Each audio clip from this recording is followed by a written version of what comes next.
I don't have an answer. A lot needs to be done, but you know, and then we are rolling. But yeah, like obviously we're seeing an increase in these gun violence situations. What do you think specifically needs to be done to kind of combat some of that? Well, I think number one, we need to see what those areas are, and then we need to start showing those areas some love.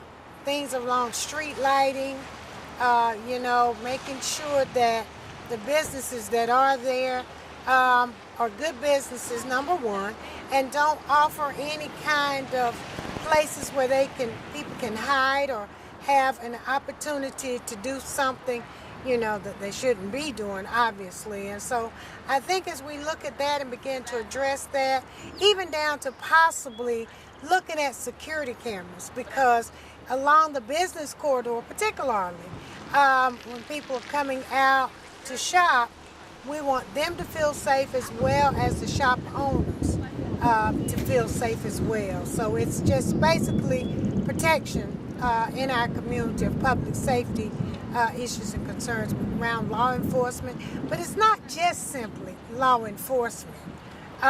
We have to look at this from a holistic point of view of how community gets involved and interacts as well as working with not against, but with our law enforcement.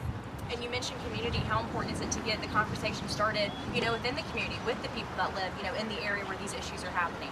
Well, the conversations is tantamount, number one, because they are the ones having the discussions. The neighbors are the ones talking about it. The community's talking about it. You know, why is it happening in our area? Who's doing the shootings? Why are they doing the shootings? They've got a lot of unanswered questions. You know, is it safe for me to be in this neighborhood? I love my area, I love my home, but now I'm starting to get more concerned. And so I think a lot of times we need to really hear from them, but sometimes they have the answers and solutions as well that we need to be listening to. So we need to be working together and making sure our community feels safe and is safe. And then one more question. I read that there is $1 million in the city budget to address busy corridors, like Randleman Road, which is where, you know, the shooting happened this past weekend. Kind of tell me how that would help in situations like that. Well, I think it's important, very much important. City manager put $1 million in the budget.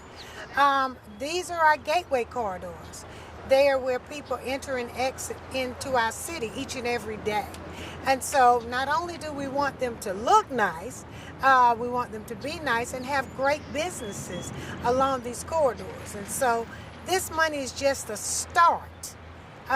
It's not the solution, but it's the start to begin to address those deficiencies that we need to bring up to par. Street lights are critically important. We know that if things are lit up, sometimes that's a huge deterrent for crime, you know, in the area. Now, sometimes shootings, when they're just simply related to an argument, it's hard to predict. It really is. We've got to learn more around how to de-escalate arguments, how to reach different solutions, and not use guns as the first line of defense. Perfect. Is there anything else that you want to say or anything you want our viewers to know? No. Awesome. That is awesome.